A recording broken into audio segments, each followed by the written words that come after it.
21 de junho, São Luís Gonzaga. O dia 9 de março de 1568 é a data do nascimento deste grande santo, tão querido, admirado e venerado pela mocidade de que é glorioso padroeiro. Natural de Castiglione, castelo situado nas imediações de Solferino e Vila França, era Luís o primogênito entre 8 filhos do marquês Fernando Gonzaga e de sua esposa Marta Tana Santena. Luís, ou Aloísio, como é chamado também, logo que os olhos se lhe abriam à luz do mundo, veio a ser filho de Deus e de Maria Santíssima. Acompanharam-lhe o nascimento circunstâncias tais que mãe e filho se achavam em perigo de vida, razão por que recebeu imediatamente o santo batismo, fazendo sua mãe um voto à Mãe de Deus, consagrando-lhe fruto das suas entranhas. Logo que o menino começou a balbuciar as primeiras palavras, notou-se-lhe uma simpatia extraordinária a tudo que era de Deus. 5 anos tinha apenas, e não raras vezes era encontrado num ou noutro cantinho da casa fazendo devotamente as orações. Muito criança ainda, por ocasião de uma parada militar que se ia realizar em Casale, foi com o pai assistir àquele espetáculo. Essas evoluções foram acompanhadas pelo pequeno Luís com interesse tal que, sem que alguém o tivesse percebido, carregou uma peça de artilharia e deitou-lhe fogo. Pouco faltou que pagasse com a vida a imprudência, pois a carreta, recuando com a descarga, só por milagre não apanhou nas rodas. Estando muito tempo com os soldados, era inevitável os ouvir-se pronunciar palavras pouco decentes que, na sua inexperiência, começou a repetir sem lhe saberem significação. Essas 2 faltas, Luísa chorou toda a vida, como se fossem gravíssimos pecados. Na idade de 7 anos, começou Luís a perder o gosto pelas coisas deste mundo e a dedicar-se ao serviço de Deus. Este último ano era por ele mesmo chamado ano de sua conversão, o ponto de partida para uma vida mais perfeita.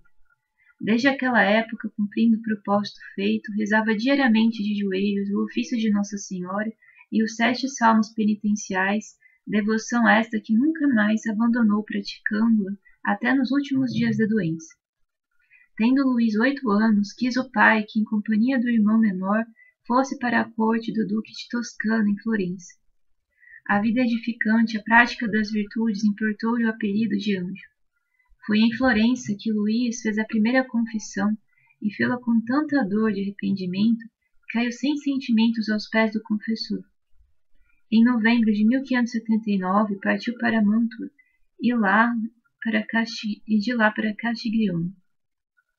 São Carlos Borromeu, arcebispo de Milão, numa das visitas pastorais passando por Castiglione, conheceu o santo menino, descobrindo-lhe uma compreensão rara das coisas divinas e uma perfeição pouco comum, preparou para a primeira comunhão, que recebeu com uma devoção comovedora. Desde então se podia notar em Luís uma devoção terníssima ao Santíssimo Sacramento. Recebendo a Santa Comunhão aos domingos, dedicava 3 dias para preparar-se e outros 3 dias para fazer ação de graças. Em 580 foi com a mãe e o irmão menor, Rodolfo e Monteferrato, onde se achava Dom Fernando. No caminho havia de passar pelo rio Ticino, cujas águas pelas chuvas contínuas tinham crescido extraordinariamente. O carro em que ia Luís e o irmão, tendo chegado ao meio da torrente, quebrou-se em 2 partes. A parte da frente pôde com Rodolfo atravessar o rio, enquanto a outra em que ia Luís foi levada pela correnteza rio abaixo.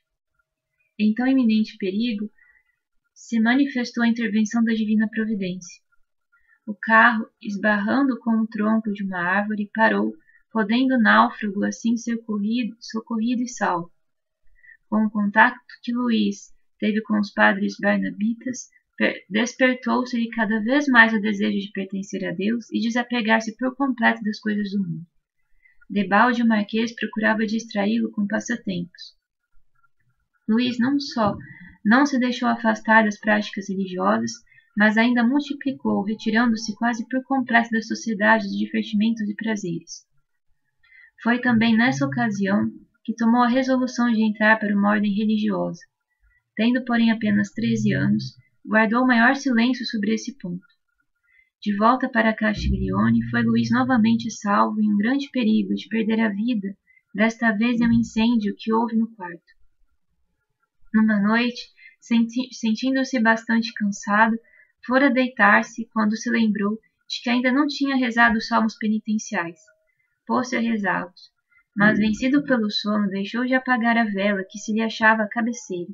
Por uma eventualidade qualquer, pegou ela fogo à cama. Estava em chamas o cortinado e o colchão quando Luís despertou. Aos seus gritos, acudiram os empregados, livrando-o do perigo em que se achava. No ano de 1581, por um desejo particular da Imperatriz Maria da Áustria, esposa de Felipe II, a família Gonzaga transferiu-se para Madrid. O marquês tomou o encargo de camareiro e os filhos Luís e Rodolfo foram nomeados pajens de honra do príncipe Dom Diogo, filho de Felipe II.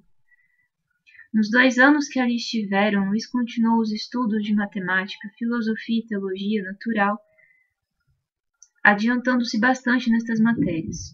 Mais dificuldades achou em continuar as práticas da vida espiritual. Dias havia em que não achava tempo de rezar as orações costumadas e fazer as visitas ao Santíssimo Sacramento. Apesar disso, o santo jovem conservou sempre a mais perfeita modéstia. Parecia ter feito um pacto com os olhos para não se fixar em coisa alguma que pudesse comprometer a santa virtude da pureza. Todo o tempo que viveu na corte de Madrid, conservou-os tão mortificados que, sem exagero algum, podia dizer-se que não conhecia a rainha dentre as outras senhoras. Foram de grande importância para Luís os 2 anos que passou na Espanha, porque ali se lhe decidiu a grande questão da vocação. Embora já tivesse resolvido entrar para uma ordem religiosa, paravam dúvidas sobre a escolha que devia fazer. Para obter o conhecimento da vontade de Deus nesse particular, mais que nunca se dedicou à oração. Depois de ter comparado as diversas ordens religiosas entre si, Luís escolheu a Companhia de Jesus, como a que mais parecia estar de acordo com suas qualidades físicas e intelectuais.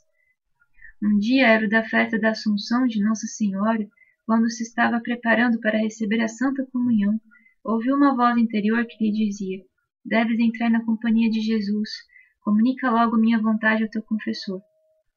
Obediente a essa ordem, Luís referiu ao confessor o que se tinha passado e fez também sua mãe conhecedora do segredo. Esta experimentou grande satisfação ao saber da resolução do filho, não assim Dom Fernando Gonzaga. Este, ciente do plano de Luís, tão fora de si ficou que nunca, num ímpeto de cólera, rompeu em palavras ásperas e duras, ameaçando-o até com medidas de excessivo rigor. Em 1584, a família Gonzaga voltou para a Itália. O marquês lançou mão de todos os meios para fazer o filho desistir da resolução de entrar numa congregação religiosa. Para Luís foram anos de amargura e de sofrimento horrível. Quanto maiores pareciam as dificuldades que se levantavam contra a realização do seu plano, com tanto mais fervor se dedicava à oração e às costumeiras penitências.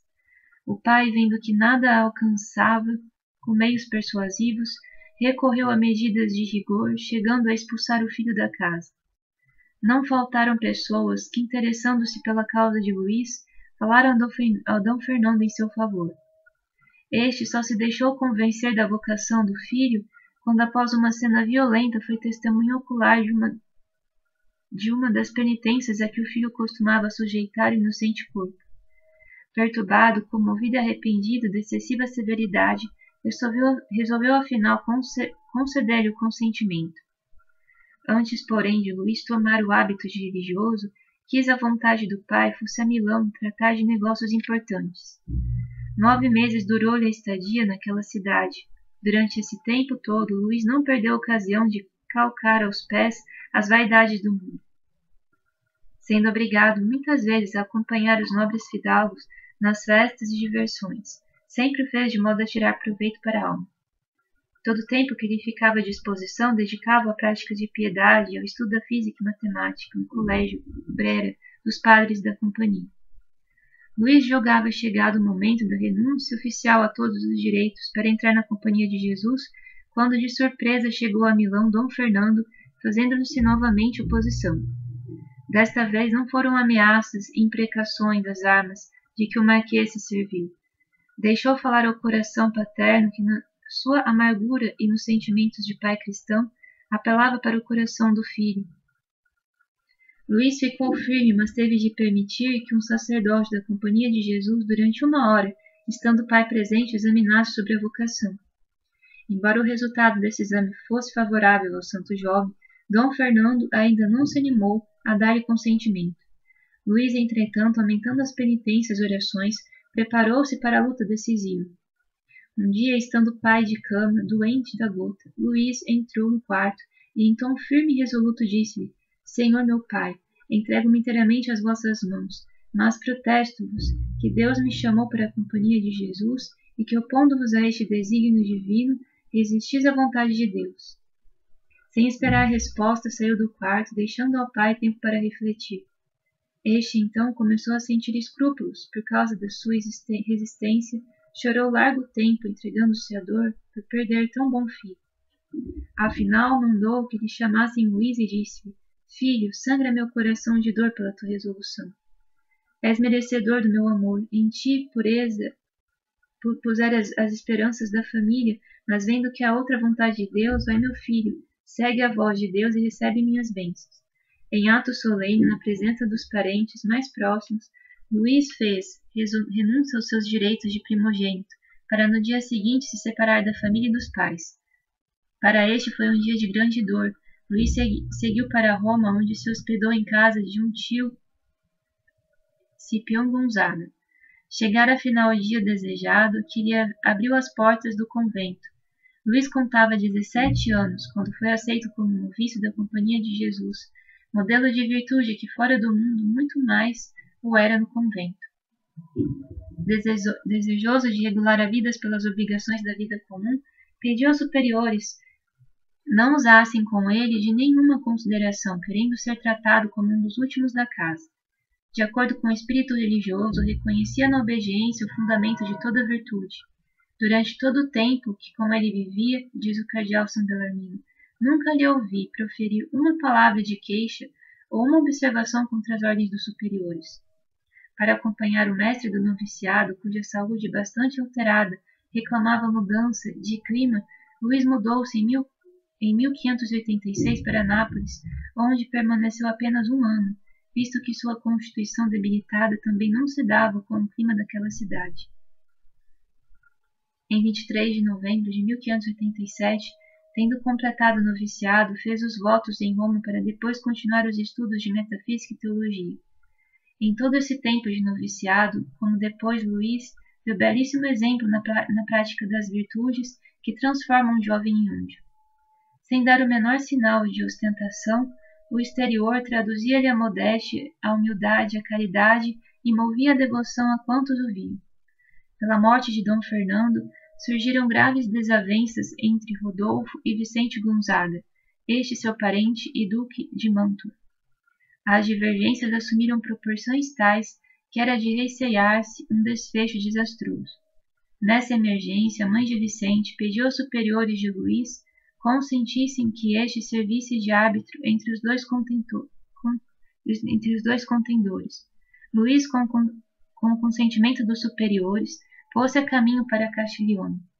Recebido por todos quase em triunfo, foi em seguida tão feliz nas negociações que só com uma palavra sua restabeleceu-se a paz e a harmonia. O ano de 1591 começou com os presságios funestos de grande carestia. Faltando pão, os camponeses fugiram para Roma. A aglomeração de tanta gente originou uma doença contagiosa que, aliada à fome, semeou a desolação e a morte. Os religiosos da Companhia de Jesus tudo fizeram para aliviar a triste sorte dos pobres doentes. Nas ruas, nas praças, nos hospitais, viam seus filhos de Santo Inácio socorrer os miseráveis com sua esmola e assistência. Luís Gonzaga, entre eles, era dos primeiros e mais dedicados. Ia de casa em casa pedir esmola aos ricos para os pobres. Não satisfeito com isso, pediu aos superiores licença para diretamente acudir às necessidades dos empestados e prestar-lhes serviços nos hospitais. Obtida a licença, a dedicação e caridade do jovem não tiveram mais limites. A fraca constituição de Luís Não resistiu às grandes fadigas e esforços verdadeiramente sobre-humanos que faziam no serviço hospitalar. Por divina revelação, conheceu que a morte estava próxima. Com paciência angélica, suportou os graves incômodos do mal que o tinha cometido. Remédios amargos que lhe davam conservava-os mais tempo na boca para mortificar o paladar. Tendo alguém estado com ele, que pedisse saúde e a prolongação da vida, respondeu-lhe: é melhor que eu morra. A morte não podia amedrontar o angélico jovem.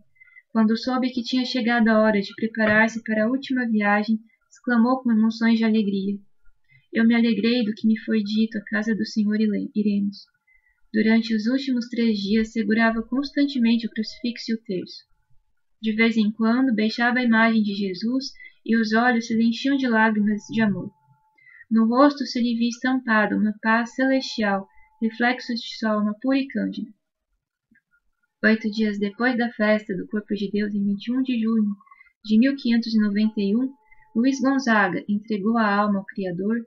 As últimas palavras que disse foram invocações dos nomes de Jesus e Maria.